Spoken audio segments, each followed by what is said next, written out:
Okay, Tuesday, 16th of December 2025. So, Adrian's daily vlog, sharing smart stuff men should know.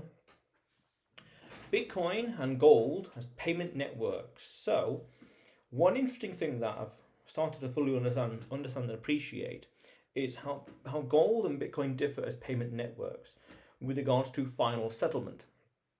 Because we could say that one way to phrase Bitcoin is digital gold, another way to phrase gold is analog Bitcoin. Interesting reframing. I did a video about this a week or so ago about the power of reframing. Now, we can say, and historically accurate to say, that gold was the payment network of choice in the 20th century, 19th century, 18th century, etc. because of its scarcity and its hard moneyness and its value, things like that. Okay, it's first principles, hence analog Bitcoin. But its limiting factor with regards to final settlement was up until one point information, the speed of information, hence why things like Telegram was important for relaying information across settlement, essentially clearinghouses, who owns what money where. But then when it came to final settlement, as regards to moving gold around, its limitation and its bottleneck, we could say, was third parties and its physicality. No. Its physical properties, its intrinsic value, we could say. Meaning gold is heavy because it moves value through time but not space. Meaning gold is a good inflation hedge, but it's hard to move gold around. $1 of Bitcoin versus $1 of gold versus $100 of gold versus 1,000 versus $10,000 of gold. It scales linearly. Meaning the more dollars you want to move around, the heavier and bulkier it's going to be. So that means that moving this $1 million worth of gold from there to there, a different country, for example, is going to cost roughly 1% of the value in terms of security, insurance, transportation, fuel, you name it, things like that. And who knows what else, reinsurance policies, whatever else. All sorts of clauses in the contracts, obscure kind of things. So interesting.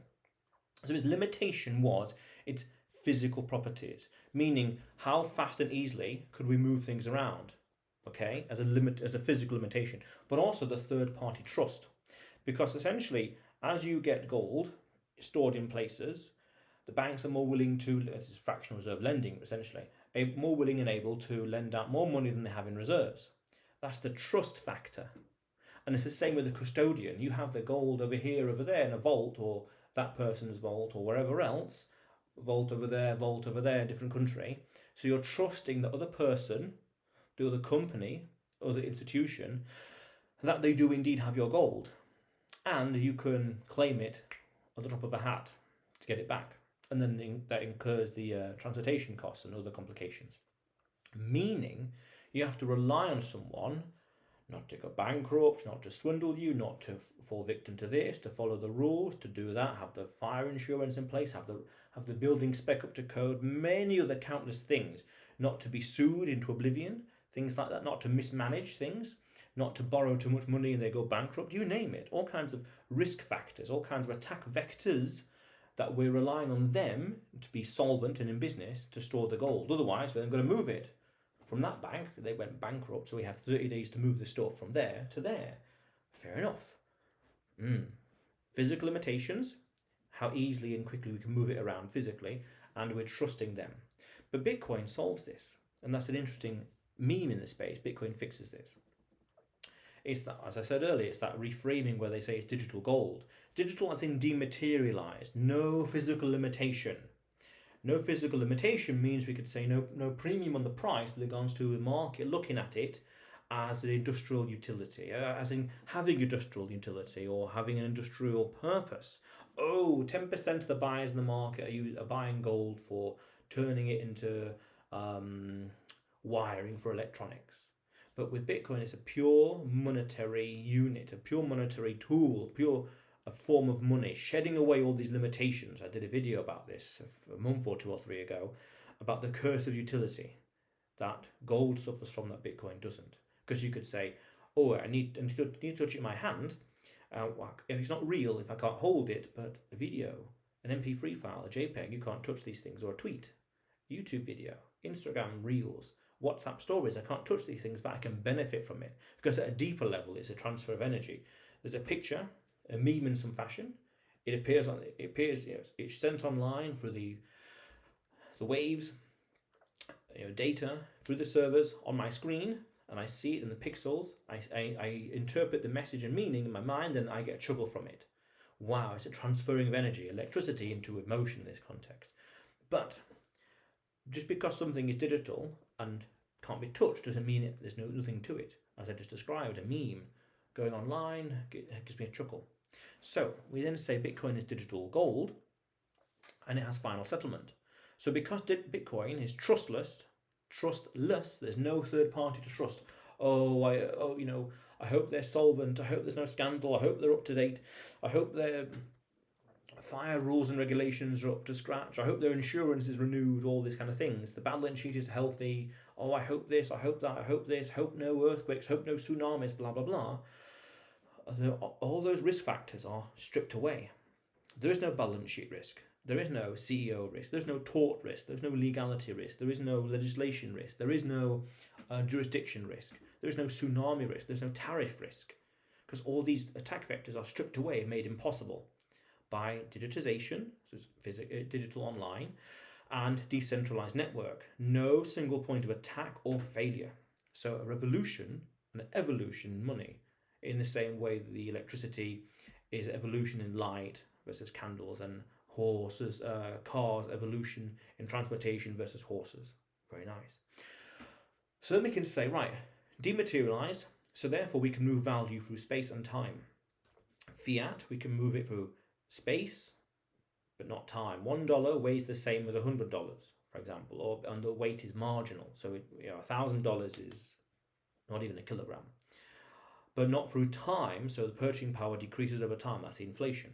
But gold is the opposite. Through time, but not space. So you got $1,000 of gold, it's hard to move it around. And the more, as I said earlier, the more you're having dollars in the form of gold, the harder it is, the more expensive it is. But over here, just a QR code, even a Mind wallet, even just a USB stick, it's a piece of paper, it's anything.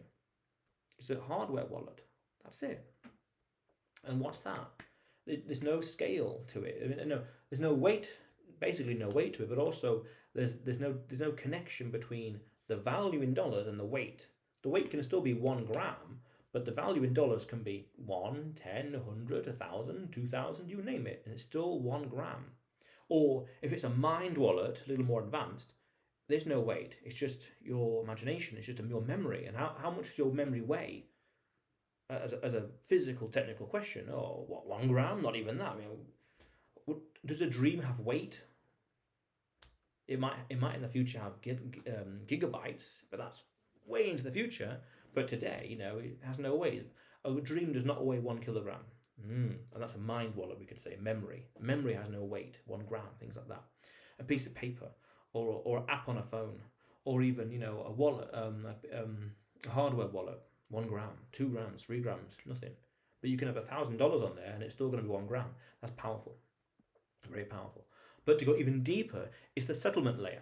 So we talked about earlier with trust and Telegram moving data around as to who owes money where, to who, how, and all the rest. So all the ledgers on the different banks, double entry bookkeeping, can be kept up to date. That's powerful.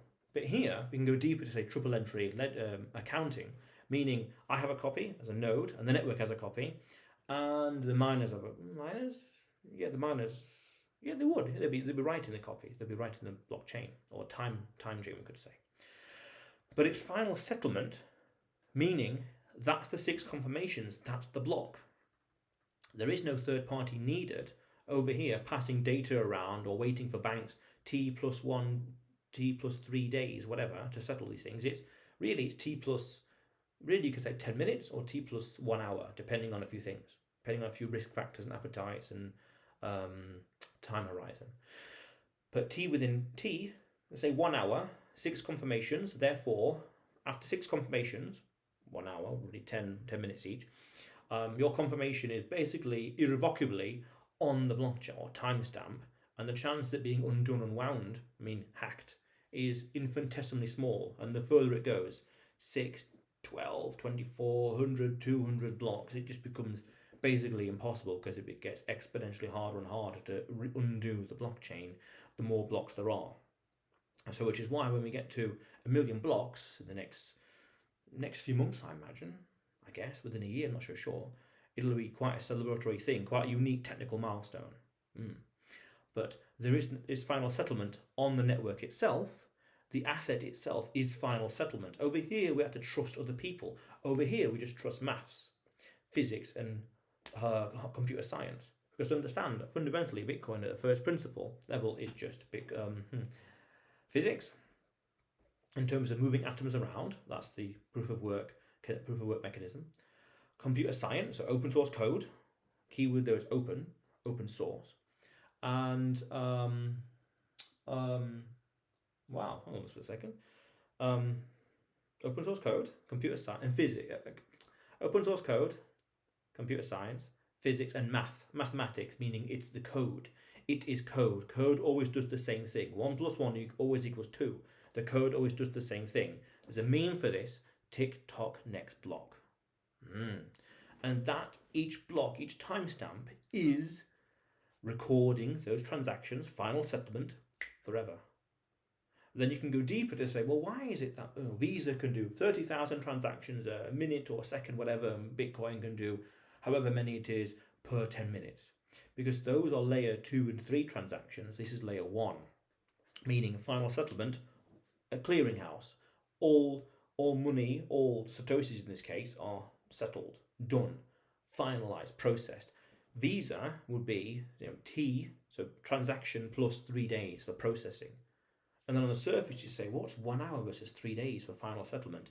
It goes Visa, the clearing banks, and to the bank, and finally you get your credit card statement a few days or a week or so later. It reflects on your credit score. All that time, days and days, over here 1 hour. Wow. So it's settlement, and it's an instant network with regards to moving data around, as in it's the power of the internet, Lightning Network, moving transactions around, moving one from one wallet to another, not having to transport it on boats and planes and insurance and fuel and security, not needing to trust someone else. Oh, hopefully the company are open at 9 o'clock, or hopefully they don't go bankrupt next week, or hopefully there's no scandal next month where they go under, things like that. Hopefully they're still solvent. None of these things. Hopefully the CEO doesn't get hit by a bus, things like that. All these risk factors are stripped away, and it's a pure monetary unit, satoshis, and network, the timestamp, the decentralized blockchain itself. Wow. And then we can go even deeper to say, and a little off topic, but nice to round it all off, is that it is a 0-to-1 technology. It is 10 times better than anything else out there. It's completely different. It's in marketing, we call it a blue ocean, meaning it's so unique and so different and so vastly superior, but so vastly different. These other existing things, pound, dollars, euros, you name it, can't compete, because the first principles, the fundamentals, are completely different. There's no competition, and that's fundamental to understand. But otherwise, Adrian's daily vlog, sharing smart stuff men should know. Subscribe for more, and you will see me tomorrow.